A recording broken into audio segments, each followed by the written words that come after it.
ಇನ್ನು ಬಿಜೆಪಿ ಇದನ್ನ ಪ್ರಮುಖವಾಗಿ ಅಸ್ತ್ರ ಮಾಡ್ಕೊಂಡಿದೆ. ಅದನ್ನೇ ಆಗಲೇ ಡಿಸಿಎಂ ಕೇಳ್ತಾ ಇದ್ರು, ಯಾವ ಕಾರಣದಿಂದ ಬಿಜೆಪಿ ಅವರು ಪ್ರತಿಭಟನೆ ಮಾಡ್ತಾರೆ ಅಂತ. ಸಿಟಿ ರವಿ ಮೇಲೆ ಗುಂಡಾಗಿರಿ ನಡೆದಿದೆ. ಹೊದ್ಕೊಂಡು ಹೋಗಿದ್ದಾರೆ ಪೊಲೀಸರು, ಉಗ್ರಗಾಮಿಯ ರೀತಿಯಲ್ಲಿ ಹೊದ್ಕೊಂಡು ಹೋಗಿದ್ದಾರೆ. ಇದು ರಾಜ್ಯಾಧ್ಯಕ್ಷ ವಿಜೇಂದ್ರ ಆಕ್ರೋಶ ವ್ಯಕ್ತಪಡಿಸಿರುವ ರೀತಿ. ಅವರೇನು ಸಾಮಾನ್ಯ ವ್ಯಕ್ತಿನ, ಅವರೊಬ್ಬ MLC. ಪೊಲೀಸರು ಉಗ್ರಗಾಮಿಯ ರೀತಿಯಲ್ಲಿ ಅವ್ರನ್ನ ಹೊತ್ಕೊಂಡು ಹೋಗಿದ್ದಾರೆ, ಊರೂರು ತಿರುಗಿಸಿದ್ದಾರೆ. ಸಿಟಿ ರವಿ ಕೊಟ್ಟಂತ ದೂರನ್ನು ಕೂಡ ದಾಖಲಿಸಿಲ್ಲ. ಇದರ ಅರ್ಥ ಏನು ಅಂತ ಕೇಳಿದ್ದಾರೆ ವಿಜೇಂದ್ರ. ಬರೀ ವಿಜೇಂದ್ರ ಮಾತಾಡಿದ್ದಾರೆ, ಏನು ಹೇಳ್ತಾರೆ ನೋಡೋಣ. ಜೊತೆ ಮಾತನಾಡೋದಕ್ಕೆ ಬಿಜೆಪಿಯ ರಾಜ್ಯಾಧ್ಯಕ್ಷ ವಿಜೇಂದ್ರ ನಿನ್ನೆ ಆದಂಥ ಘಟನೆ ನೀವು ನೋಡಿರ್ತೀರಿ.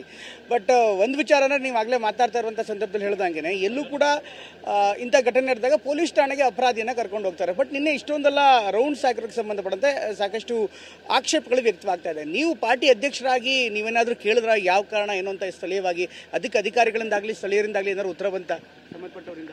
ನೋಡಿ, ಅಧಿಕಾರಿಗಳು ಯಾರನ್ನೇ ಪ್ರಯತ್ನ ಮಾಡಿದ್ರು ಯಾರು ಕೈ ಸಿಕ್ಕಿಲ್ಲ. ಅದಿರಲಿ, ಅಲ್ಲಿ ವಿರೋಧ ಪಕ್ಷದ ನಾಯಕರನ್ನು ಕೂಡ ಅಲ್ಲಿ ಪೊಲೀಸ್ ಠಾಣೆಗೆ ಒಳಗೆ ಹೋಗೋಕ್ಕೆ ಅವಕಾಶ ಕೊಟ್ಟಿಲ್ಲ. ಮತ್ತು ಈ ರೀತಿ ಬಹುಶಃ ಕರ್ನಾಟಕ ರಾಜ್ಯದಲ್ಲಿ ಹಿಂದೆಂದೂ ಕೂಡ ಈ ರೀತಿ ಘಟನೆ ನಡೆದಿರಲಿಲ್ಲ. ಯಾರೋ ಉಗ್ರಗಾಮಿನ ಹಿಡ್ಕೊಂಡು ಹೋದಂಗೆ ಇವರು ರಾತ್ರಿಡೀ ಎಲ್ಲ 400-500 ಕಿಲೋಮೀಟರ್ ಅವ್ರನ್ನ ಸುತ್ತಾಡಿಸಿ ಇವತ್ತು ಅವ್ರು ಕೂರೋದಕ್ಕೂ ಬಿಟ್ಟಿಲ್ಲ, ತಲೆಗೆ ಪೆಟ್ಟಾಗಿದೆ, ಆಸ್ಪತ್ರೆಗೆ ಕೂಡ ಕರ್ಕೊಂಡೋಗಿಲ್ಲ. ಏನು ಒಂಥರ ರೌಡಿಸಮ್, ಸರ್ಕಾರದ ಕುಮ್ಮಕ್ಕಿನಿಂದನೇ ಇವತ್ತು ರೌಡಿಸಮ್ ನಡೆದಿರ್ತಕ್ಕಂಥದ್ದು ಇವತ್ತು. ಸರ್, ಇದ್ರ ಜೊತೆಗೆ ಇಲ್ಲಿ ಕಾನೂನಿನ ಕ್ರಮ ಕೂಡ ಬರುತ್ತೆ. ಈಗ ಒಂದು ಆಗಿರುವಂತಹ ಘಟನೆ ಸದನದ ಒಳಗಡೆ ಕಲಾಪ ಮುಗಿದ ಮೇಲೆ, ಬಟ್ ಘಟನೆ ಆಗಿರುವಂಥದ್ದು ಸದನದ ಒಳಗಾಗಿರುವಂತಹ ಹಿನ್ನೆಲೆಯಲ್ಲಿ ಸಭಾಪತಿಗಳ ಒಂದು ರೂಲಿಂಗ್ ಕೂಡ ಮಹತ್ವ ಅಂತ ತಾವು ಹೇಳ್ತೀರಿ. ಇನ್ನೊಂದು ಕಡೆಗೆ ಕ್ರಿಮಿನಲ್ ಅಫೆನ್ಸ್ ಅಂತ ಈಗಾಗಲೇ ಕಾಂಗ್ರೆಸ್ನವರು ಹೇಳ್ತಿದ್ದಾರೆ. ಈ ಘಟನೆಯನ್ನು ಕಾನೂನಾತ್ಮಕವಾಗಿ ಹೇಗೆ ತಾವು ಎದುರಿಸ್ತೀರಿ? ನಮ್ಮೆಲ್ಲ ವಕೀಲರಿಗೆ ಆಗಲೇ ಇದ್ದಾರೆ. ಬೆಂಗಳೂರಿನಲ್ಲೂ ಕೂಡ ನಾವು ನಮ್ಮ ಸೀನಿಯರ್ ಕೌನ್ಸಿಲಿಗೆ ಮಾತನಾಡಿದ್ದೇವೆ. ಅವರು ಕೂಡ ರಾತ್ರಿಯೆಲ್ಲ ಇವತ್ತು ಎಲ್ಲ ಪ್ರಿಪ್ರೇಷನ್ ಎಲ್ಲವನ್ನು ಕೂಡ ಮಾಡ್ಕೊಂಡಿದ್ದಾರೆ. ಯಾಕೆ ನಾವು ಬೆಂಗಳೂರಿಗೆ ಕರ್ಕೊಂಬರ್ತಾರೆ ಅಂತ ನಾವು ಭಾವಿಸಿದ್ವಿ.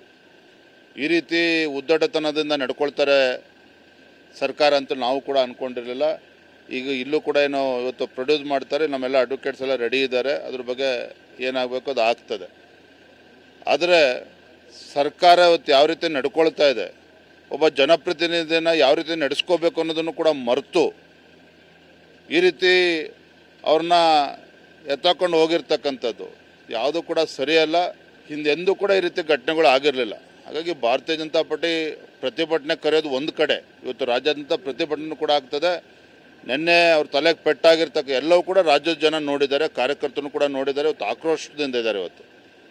ಆದರೆ ಸರ್ಕಾರ ಈ ನಡವಳಿಕೆ ಇದು ಅಕ್ಷಮ್ಯ ಅಪರಾಧ. ಇವತ್ತು ಇದ್ರ ಬಗ್ಗೆನೇ ಸೂಕ್ತ ತನಿಖೆ ಆಗಬೇಕಾಗ್ತದೆ. ಯಾಕೆ ರಾತ್ರಿ ಎಲ್ಲ ಓಡಾಡಿಸಿದ್ರು, 5-6 ಪೊಲೀಸ್ ಠಾಣೆಗೆ ಅಥವಾ ಬೇರೆ ಬೇರೆ ತಾಲೂಕಿಗೆ ಯಾಕೆ ಕರ್ಕೊಂಡು ಹೋದ್ರು, ಅಂಥ ಅವಶ್ಯಕತೆ ಏನಿತ್ತು? ಅದೇ ಪೊಲೀಸ್ ಸ್ಟೇಷನಲ್ಲಿ ಇಟ್ಕೋಬೋದಿತ್ತು, ರಾತ್ರಿ ಬೆಂಗಳೂರಿಗೆ ಕರ್ಕೊಂಬರ್ಬೋದಿತ್ತು. ಡ್ರೈವರ್ ಕೊಟ್ಟಿರ್ತಕ್ಕಂಥ ಕಂಪ್ಲೇಂಟನ್ನು ಕೂಡ ರಿಜಿಸ್ಟರ್ ಮಾಡ್ಕೊಳ್ಳೋದಿಲ್ಲ. ಏನು ಮಾಡೋಕ್ಕೆ ಹೊರಟಿದ್ದೀರಿ ನೀವು? ಪ್ರಜಾಪ್ರಭುತ್ವ ಒಂದು ವ್ಯವಸ್ಥೆ ಇಲ್ವಾಗಾದರೆ ಎಲ್ಲ ಕಾನೂನು